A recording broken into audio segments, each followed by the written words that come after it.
Sola Gracia, jumpa lagi dengan saya, Pendeta Audi Ngantung, di dalam acara Gema Injil Anugerah. Sahabat anugerah yang diberkati oleh Tuhan, kita bersyukur kepada Tuhan karena sampai saat ini kita mendapatkan kesempatan untuk menikmati kehidupan, menikmati sesuatu yang Tuhan berikan bagi kita orang-orang percaya. Pada saat ini, saya mengajak kita bersama-sama merenungkan firman Tuhan dengan keyakinan bahwa kebenaran firman Tuhan yang akan kita renungkan ini akan menjadikan kita semakin diberkati. Namun sebelum kita merenungkan, mari kita berdoa. Bapa dalam surga, kami mengucap syukur kepadamu. Pada saat ini Tuhan, kami memiliki kesempatan untuk bisa menikmati berkat-berkat-Mu dari firman Tuhan. Untuk itu kami memohon hikmat daripadamu, agar firman Tuhan yang kami renungkan sungguh kami mengerti dan menjadi berkat bagi kami. Dalam nama Tuhan Yesus kami berdoa. Amin. Sahabat anugerah, pada saat ini saya mengajak kita membaca Alkitab di dalam kitab 1 Korintus pasal yang ke-15, ayat 1 sampai dengan ayat yang ke-6. Firman Tuhan akan saya baca pada saat ini.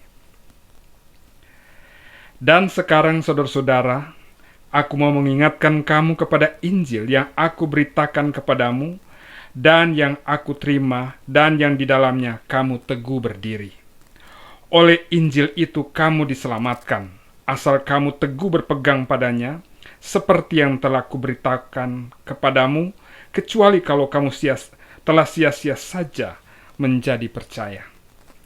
Sebab yang sangat penting telah kusampaikan kepadamu, yaitu apa yang telah kuterima sendiri, ialah bahwa Kristus telah mati karena dosa-dosa kita, sesuai dengan kitab suci, bahwa ia telah dikuburkan, dan bahwa ia telah dibangkitkan pada hari yang ketiga, sesuai dengan kitab suci.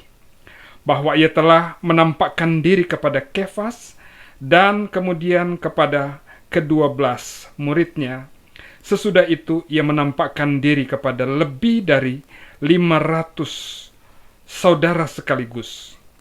Kebanyakan dari mereka masih hidup sampai sekarang, tetapi beberapa di antara mereka telah meninggal. Sahabat anugerah, sampai di sana pembacaan kita. Pada saat ini kita dihadapkan pada kesempatan waktu di mana begitu banyak orang Kristen di dunia ini sedang mengenang bagaimana karya Kristus datang ke dalam dunia melalui proses penderitaan yang luar biasa, disalibkan, bahkan sampai pada kematian. Tetapi Alkitab menyatakan bahwa pada hari yang ketiga, dia bangkit dari kematian. Sahabat anugerah, persoalan ini adalah persoalan yang begitu penting di dalam kehidupan umat manusia. Sehingga di dalam pembacaan kita di sini, kita dapat memperhatikan bagaimana Rasul Paulus menuliskan hal ini kepada jemaat yang ada di Korintus dengan menyatakan kepada mereka, saudara-saudara, aku mau mengingatkan kamu kepada Injil yang aku beritakan kepadamu. Rasul Paulus sudah menyampaikan Injil kepada jemaat yang ada di Korintus. Tetapi pada saat ini, kembali dia mengatakan dalam suratnya bahwa dia ingin mengingatkan kembali jemaat yang ada di sana tentang berita Injil tersebut. Apa sebenarnya menjadi persoalan atau hal apa yang sangat diutamakan oleh Rasul Paulus sehingga kembali dia menekankan tentang berita tersebut? Dia katakan bahwa aku mau mengingatkan kamu kepada Injil yang aku beritakan kepadamu. Injil tersebut ternyata memiliki sesuatu yang luar biasa di dalam kehidupan umat manusia. Karena dikatakan bahwa oleh Injil itu kamu diselamatkan. Jadi oleh Injil tersebut kamu memperoleh keselamatan. Oleh berita yang ada di dalam Injil tersebut, jemaat yang ada di Korintus boleh mendapatkan kebebasan, kelepasan dari ancaman maut karena dosa. Karena Alkitab berkata bahwa tidak ada seorang pun yang tidak berdosa.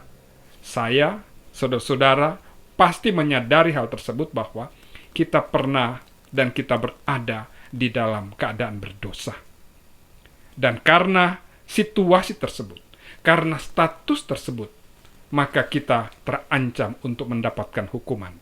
Hukuman kematian kekal, karena setiap manusia yang berdosa pasti akan dicampakkan ke lautan api. Tetapi di dalam pembacaan kita saat ini, kita dapat menyaksikan bagaimana Rasul Paulus mengingatkan kembali kepada jemaat yang ada di Korintus tentang betapa penting berita yang disampaikan. Di dalam ayat yang kedua dia katakan, oleh Injil itu kamu diselamatkan asal kamu teguh berpegang padanya, seperti yang telah kuberitahukan kepadamu, kecuali kalau kamu telah sia-sia saja menjadi percaya. Ayat 3, sebab yang sangat penting telah kusampaikan kepadamu. Sebab yang sangat penting telah kusampaikan kepadamu. Apa yang telah kuterima sendiri, bahwa Kristus telah mati karena dosa-dosa kita sesuai dengan kitab suci. Jadi berita pertama yang kita temukan di dalam Injil tersebut memberikan penekanan bahwa Kristus telah mati karena dosa-dosa kita. Kita yang berdosa. Tetapi Kristus mau datang ke dalam dunia, bahkan rela mati untuk dosa-dosa yang kita lakukan. Untuk dosa-dosa umat manusia. Dia malah melakukan proses penanggungan terhadap segala dosa kita dengan penderitaan yang luar biasa, disalibkan bahkan sampai pada kematian. Sebagai wujud kasih daripada Tuhan yang dia nyatakan kepada umat manusia. Yang sangat penting telah kusampaikan kepadamu, yaitu Kristus sudah mati karena dosa-dosa kita. Kemudian yang kedua dikatakan bahwa ia telah dikuburkan. Jadi sesudah kematian, sesudah penyalipan, kematian, kemudian dia dikuburkan. Dosa yang kita miliki, dosa yang seharusnya kita tanggung, sudah ditanggung oleh Tuhan sampai dia bawa kepada kematiannya. Dia dikuburkan karena dia menanggung segala dosa-dosa manusia. Tetapi masih di dalam ayat 4 kita menemukan ada berita lain yang kemudian menekankan sesuatu yang memberikan kesukacitaan bagi setiap orang yang percaya kepadanya. Firman Tuhan berkata bahwa ia telah dibangkitkan pada hari yang ketiga sesuai dengan kitab suci. Jadi Kristus sudah bangkit dari antara orang mati. Pada saat dia bangkit, dia mengalahkan maut tersebut dan memberikan sesuatu yang luar biasa, sesuatu yang sangat penting di dalam kehidupan kita. Kehidupan yang kekal. Karena Kristus sudah mengalahkan maut. Kristus sudah bangkit dari kematian, mengalahkan maut dan menjanjikan hidup kekal bagi setiap orang yang percaya kepadanya. Di dalam kitab Yohanes pasal 3 ayat 16, ayat ini pada umumnya dihafal oleh orang-orang yang beragama Kristen. Karena begitu besar kasih Allah akan dunia ini, sehingga ia telah mengaruniakan anaknya yang tunggal, supaya setiap orang yang percaya kepadanya tidak binasa, melainkan beroleh hidup yang kekal. Jadi kebangkitan Kristus memberikan kehidupan bagi manusia yang terancam binasa karena dosa. Kristus sudah mengalahkan maut, sehingga upah dosa yang adalah maut menjadi bagian kita seharusnya sudah ditanggung oleh Kristus, bahkan sudah dikalahkan oleh Kristus karena dia sudah bangkit dari kematian. Sehingga dia menawarkan kepada umat manusia, maukah kita percaya? Maukah kita berada di dalam dia? Karena hanya dia pribadi yang bangkit dari kematian, yang kemudian memberikan kehidupan kekal bagi setiap orang yang percaya kepadanya. Hanya di dalam Tuhan Yesus Kristus keselamatan itu boleh menjadi bagian kita. Itulah sebabnya Rasul Paulus berkata kepada jemaat yang ada di Korintus, yang sangat penting telah kusampaikan kepadamu, yaitu bahwa Kristus telah mati karena dosa-dosa kita sesuai dengan kitab suci. Bahwa ia telah dikuburkan, tetapi juga ia bangkit pada hari yang ketiga sesuai dengan kitab suci. Sesuai dengan pengajaran Alkitab, Kristus sudah mengalahkan maut dan memberikan hidup kekal bagi kita. Itulah sebabnya pada saat ini firman Tuhan juga menyatakan kebangkitannya nyata karena dia menampakkan diri kepada murid-muridnya, 12 muridnya, bahkan dia juga menampakkan diri kepada kepada 500 orang sekaligus. Jadi lebih dari 500 orang yang menyaksikan bahwa Kristus sudah bangkit dari kematian. Itu bukan berita isapan jempol. Kebangkitan Kristus adalah nyata. Dia nyatakan di dalam kehidupan setiap kita yang percaya kepadanya bahwa dia sudah mengalahkan maut tersebut. Itulah sebabnya pada kesempatan ini, di saat orang menyiapkan diri untuk memperingati Paskah, kemenangan, tapi melalui proses penyaliban Kristus, berita kematian dan berita kebangkitan membahana di banyak tempat pada hari ini.